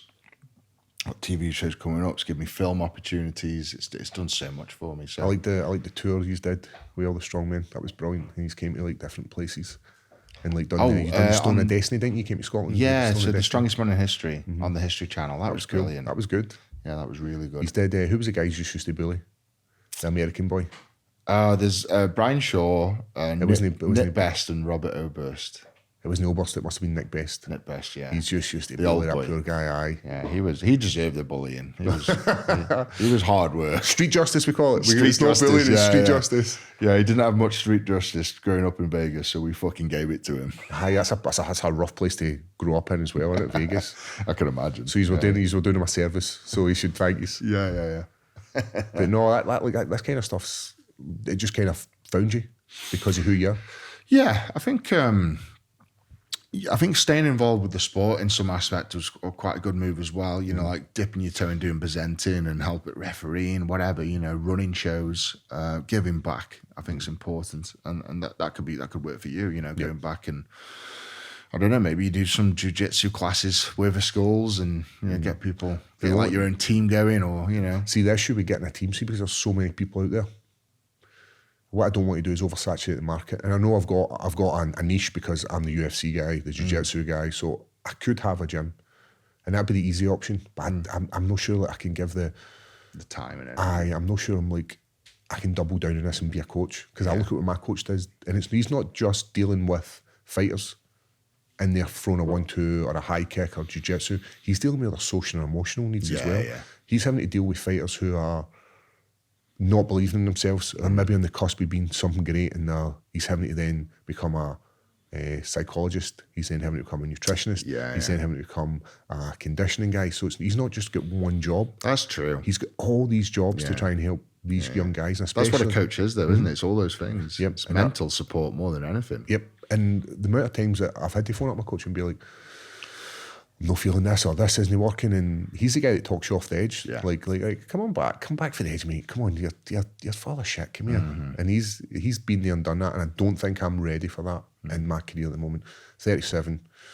Let's see what the next 6 months to a year. We run a podcast in Scotland, and it's a mixed martial arts podcast. So we do like 2 podcasts. We do one where it's just us breaking down mixed martial arts. So we'll look at the UFC weekend, like, what do you think of this fight? And then we'll bring it for your point of view, like, if I was him, I'd have done this, or what I think he worked very well. The generic stuff.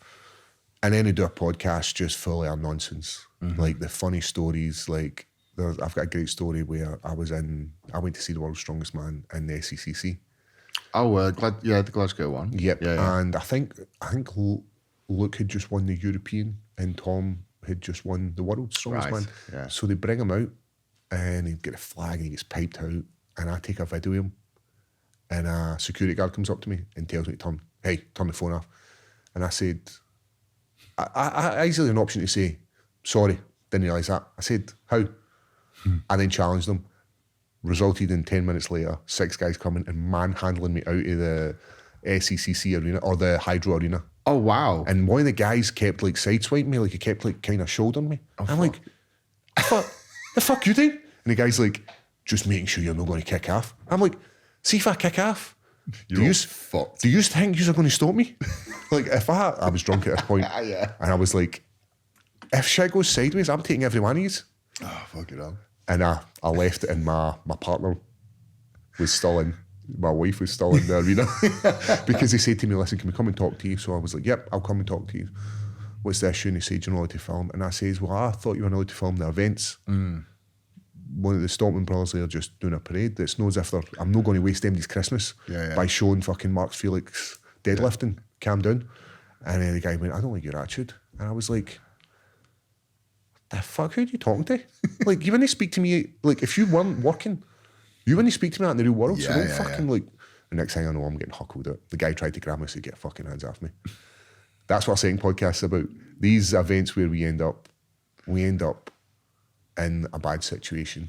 And I enjoy that. I enjoy telling people about. There's plenty of them in life, Jesus. I'm not sure how I've not been shut down, because some of the stories are very sail close, very to the wind. Yeah. So that's why we put it behind like a Patreon. So we do that. Okay, yeah. So I enjoy that. I enjoy hanging about my training partner. We've trained together for years. So all we do is sit and break down fights. And then every once in a while we'll bring on some other people and we'll find out. So we call it open mat, where we'll look at, like, we bring on a nutritionist who works with the UFC fighters, and we'll talk to him like what advice you got for these young guys coming up. We bring in like the up and coming guys and give them a platform to try and help the next level of athletes coming through in mixed martial artists. So I enjoy that, but it only takes one day a week. I can't do that for the rest of my life, because the other 4 day midweek I'm like, right, what am I going to do here? Right, is that the Bumble or whatever it's called, these fucking dating apps next thing? It's Bumble's a gay one, isn't it? No, it's correct. Grinder. It's Grinder I'm on now. Big man's like, he's like, so I've heard. Yeah. So I'll need to try and find my days. Like, I enjoy training, I enjoy running, so I'm getting right back into running again. What about your kids, mate? You got any aspirations for what they want to do? They both involved in athletics somewhere, or sport.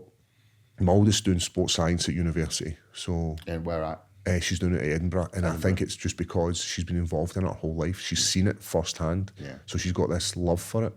So when I first started, she used to come to the gym with me because I didn't have childcare. So we would train together. We'd do kickboxing, we'd do jiu-jitsu. She'd get very good.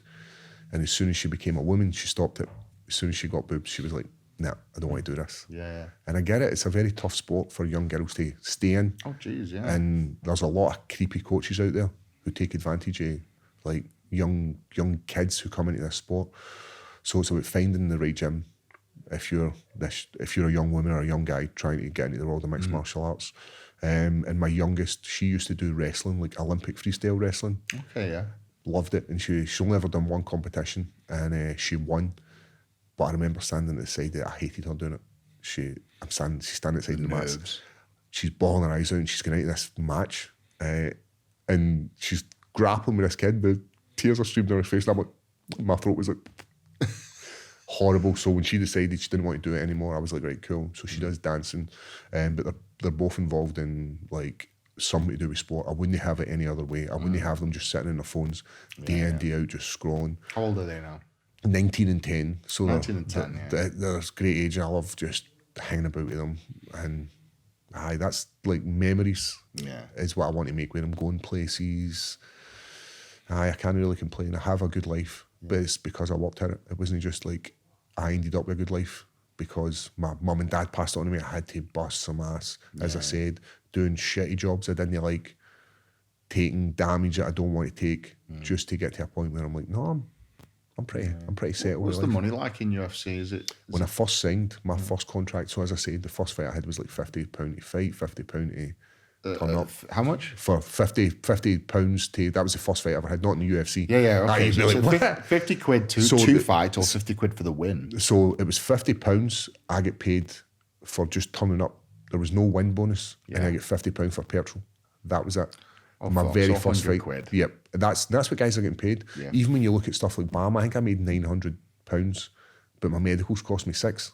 By the time I have an MRI scan, blood work, heart work, You're all out the of stuff, money. I'm out of money. But I wasn't doing it for the money. Yeah. By the time I made it to the UFC, it was 10 and 10, so $10,000 to fight, $10,000 to win. Yeah. Which isn't a lot of money, but people are like, oh man, you're making good money. So 20 grand, yep, convert that back to pounds. It's time, Yep. isn't it? Yeah. Yep. And then you're 3 like, months to get that fight camp in, isn't it? you've got 10% to your coach, 10% to the gym, you get another 3% to like conditioning coaches, all this kind of stuff. So although you're getting a lump sum, it's not achievable. So young guys are in their heads like, I'm going to be a UFC fighter. Like, you better do something else because you're not going to make a lot of money. Yeah. And then, so it was 10 and 10, 12 and 12, 15 and 15, 17 and 17, first fight contract. You only go up if you win. So if you don't win, you stay on 10 and 10. Gotcha. Or you maybe make it to 12 and 12 and you don't win, you don't win. You're only getting 12 and 12. Yeah. Next contract was like, I think it was 17, and then it works up increments. And then the guy, Tim Simpson, who done me an absolute solid, he went and negotiated for 3 figures, which at this point I'd never had. The most I was getting was like, I think I made like 25 and 25, and I was fighting like the best in the world. Yeah. So then I was doing this all on my own, didn't have a manager. Yeah. Was negotiating with the UFC, and they're like, we'll give you 25 and 25. I'm like, cool. So yeah. Cheers. Yeah. Like, and then Tim Simpson, like, I can't thank him enough. He runs a management company. I think he's called The Chosen Through. He used to be part of Paradigm, and his leaving gift for me for Paradigm was signing me this contract. Like, totally changed my life. And he also, like, all these wee nice things in the background, like travelling first class, which I had no idea.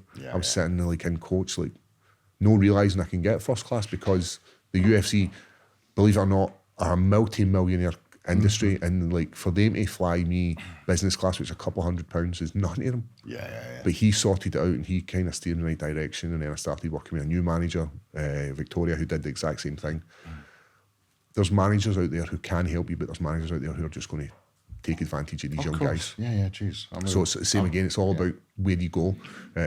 So working with these people have made such a difference to my life. What was your highest paying fight then?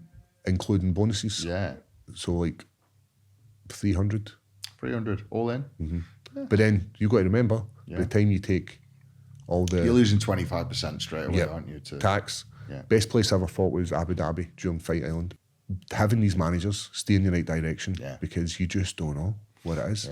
And sometimes, as you're saying, it's too late for me to be like, claim back all the money I didn't know at the start. Yeah. When it's gone now, it's just a life lesson. And that's one of the things that I do in the gym, is help the young up-and-coming guys. Very, very close to all the guys in the gym, and I'll help them any way I can. And it's by taking them in like adventures. So taking this young kid, Sean Clancy, he's fighting for the title at the end of the year to be the Cage Warriors champion. If he gets the title exact same as this, he's in the UFC. Yeah. he's just a kid. He's 21 years old. It's going to be so hard for him. There's loads of financial outgoings that he probably didn't realise being a fighter's there. And for me to take him places like seeing what it's like in Rio, and it's not so much about seeing like, oh, we've seen Christ the Redeemer, we went to see all the touristy stuff. It's the in the back room, seeing what it's in the back room, seeing what how the back end runs, the coaches, the training, the noise of being in the back room, and that's all prepping him for being a fighter. Yeah. And that's one of the things that one of my legacies that I left was I took these young kids, or when I say they're young kids, they're men, but I took them on the adventure. They're like, right, come to Paris and see what it's like. Come to Vegas and see what it's like. Yeah. Do you think this UFC Institute, so if you get signed with the UFC, you can go and live there. Do they pay for your accommodation? They don't pay for your accommodation. So but everything else, food, training, coaching.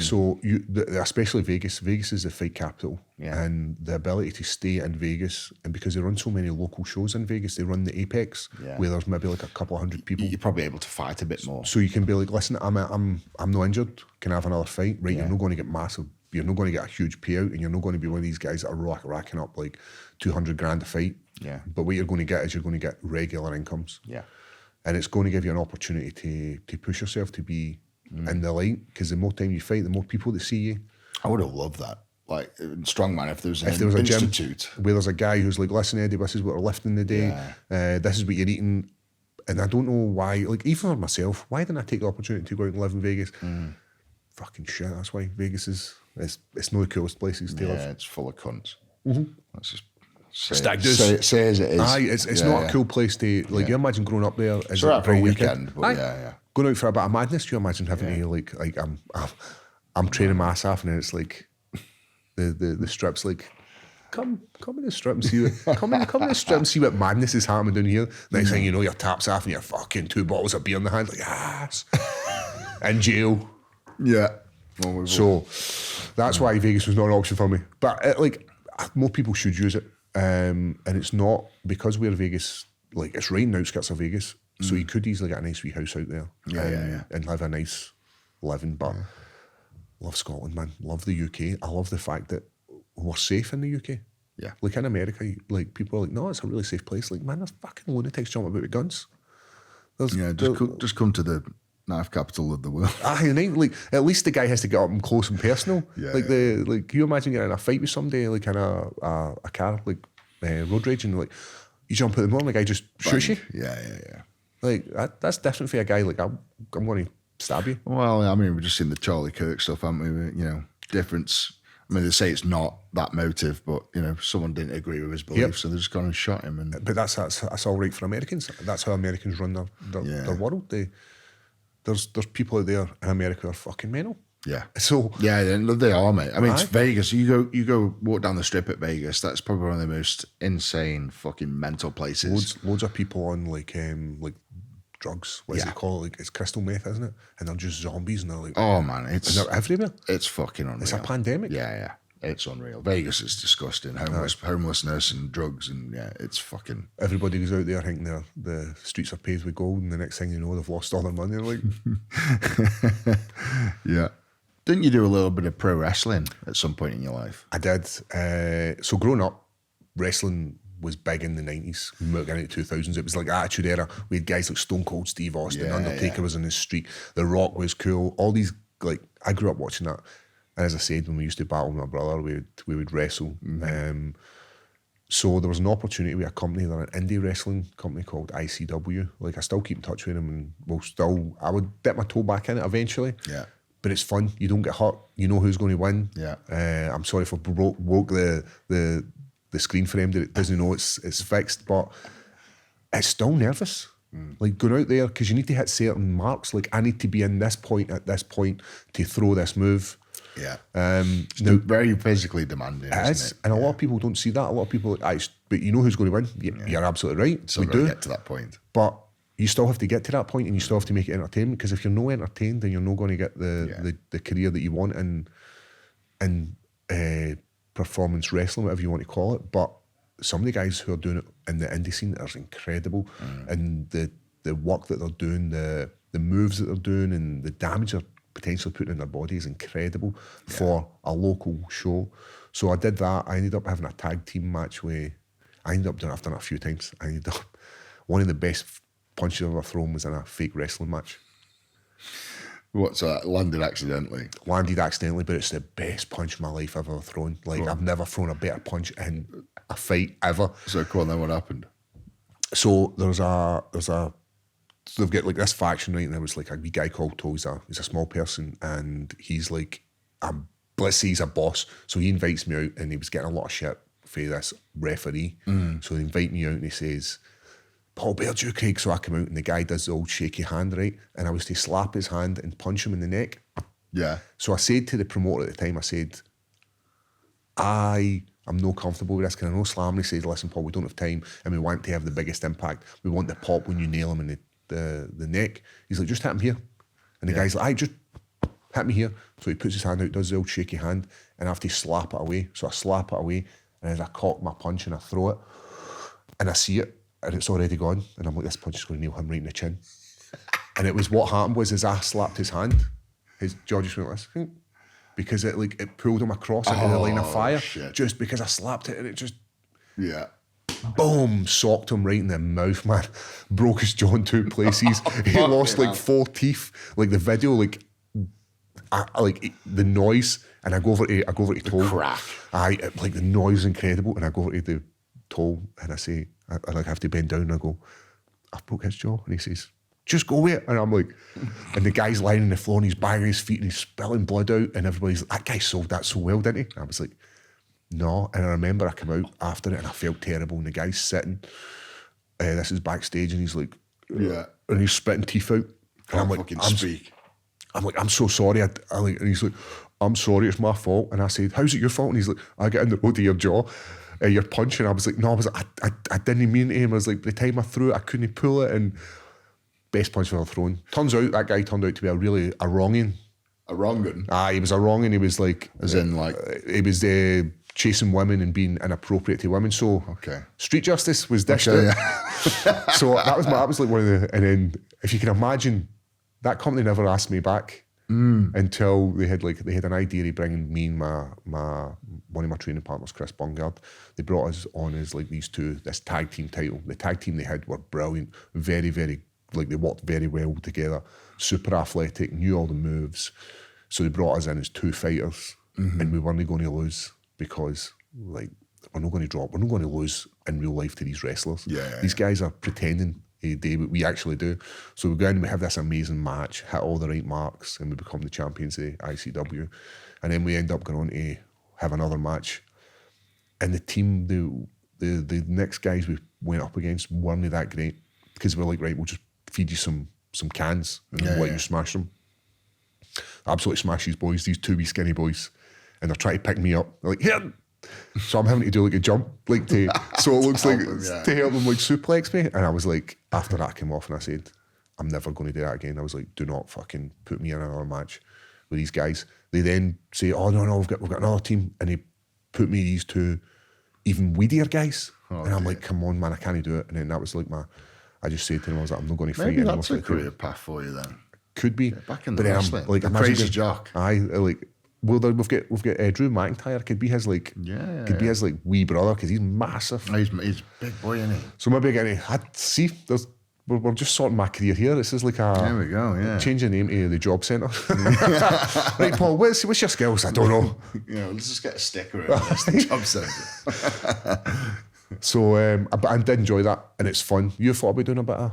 I tried a bit of wrestling, 2018. At the first training session, I ripped my bicep off the bone. Did you? Doing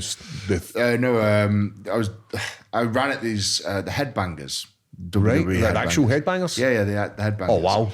And they were both of them picking me up and slamming me on the floor. And as I went over, I heard a, and when I landed on my back, I was just like, I tore my bicep. And as I went over, I tried to stop myself sort of hitting the floor too hard and grab one of the heads and rip my bicep off. Oh.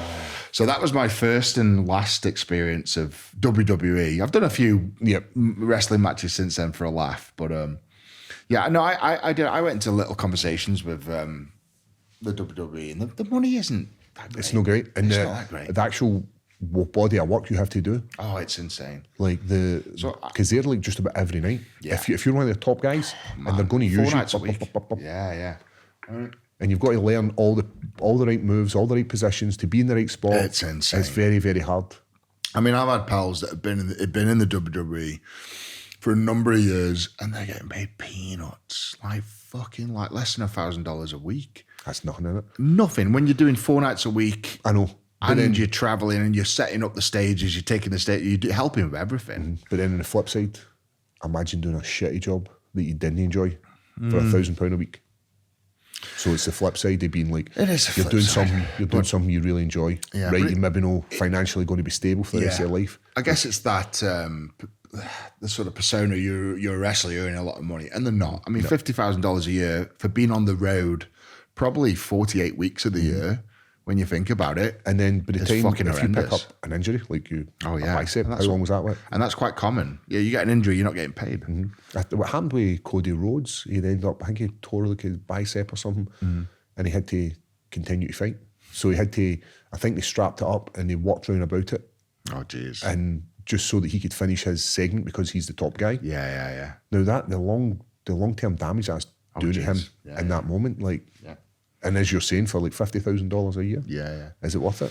Yeah. And then when they get to the top, like WWE top wrestlers, you'd be lucky if you're earning $500,000 a year. You know, like the top guys. Yeah, like when you think about The Rock rocking up and just doing a quick segment, he's earning a Oh, fortune. mega money. Yeah, but I mean, he's a different scale. He's, you know, he's Paid getting what into you're his worth. ranks. Paid what you're worth. Yeah, and you yeah. find that with quite a lot of sports. Like, I see the women's basketball's always the one that they're always like, we need more money. Yeah. And it's like, well, you need to do more for the sport. yeah. Like, that's why I love the UFC. Everybody was paid what you're worth. Yeah. When you think about how much Ronda Rousey was getting in comparison to somebody like Jose Aldo, she was earning way more money than this guy. Yeah. Because she was a bigger draw. Yeah. Because first and foremost, this brought sport eyes is to the table. Yep. What you bring at the table. What is it? Why would people tune in to watch Ronda Rousey? Well, she's devastating everybody. She comes from a judo background and she's a good-looking woman. So that's why people are buying into it. Yeah. And then when I look at how women's jiu-jitsu, UFC fighters have progressed for when she first came on, it's night and day. Yeah. Like they're sharing the card with them, there's women headlining, Yeah. and it's all because you're paid what you're worth. Yeah. So having people like, I need more money, well, fucking do something about it. Yeah, that is the thing. And- be and in the- personality and make Exactly. something of it. Yeah. And I imagine you've probably came across loads of guys in your time who didn't have the charm and ability.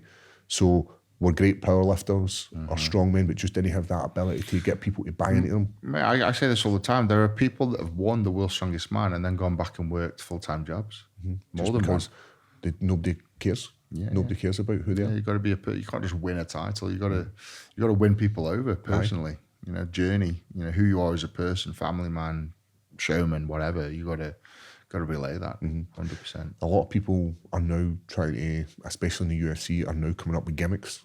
So being like, we've got a guy, Colby Covington, who's doubling down on that whole Donald Trump thing and make America great, and love him or hate him. Like he's not a great fighter. But he's going to make the money. But he's making money. Yeah. And he's rubbing people up the right way and he's rubbing people up the wrong way. Yeah. And we care about it. We care about to see him win or lose. And I guess it's the same in all entertainment sports. Yeah. You need to have people buy into you for the good reasons or the wrong reasons. Like some people maybe want to see you fail. And some people want to see you win. And that's what you need to do. Yeah, it's a good old rally driving, the rally car racing. 50% are there to watch a race and 50% are there to watch a car crash. Aye. It's a great way of looking at it, man. And that's the fucking truth. Okay. Thank you. It's been a pleasure, my friend. It's been an absolute pleasure. It has Thank been you so absolutely much. fun, man. I've Fascinating. enjoyed your tidbits, like where I'm like, as a fan, listening to you, I'm like, fuck yeah. Like thanks, listening to the walkout song or what motivates you. It's been fantastic, and I've enjoyed telling my story. So No, awesome. It's been awesome really listening appreciate to it, you, man. mate. Thank you very much. Thank you. man. Right, that is a wrap for this week's episode of The Good, The Bad and The Beast. Paul Craig, everybody. What a fucking animal of a man. Grew up in the heart of Glasgow, or should I say punched and kicked up It's probably the better saying. But it's great to see someone who's come from such a rough background and shine through and do something good, you know. To compete at the UFC at that level is absolutely amazing. To have such a long career and then come back and still have lots and lots of life ahead of him. Very inspiring, and I wish Paul all the best. Thank you for watching. Thank you for listening. Don't forget to like, subscribe, follow, whatever it is you do. And I'll see you next time. Big love the beast. Take care.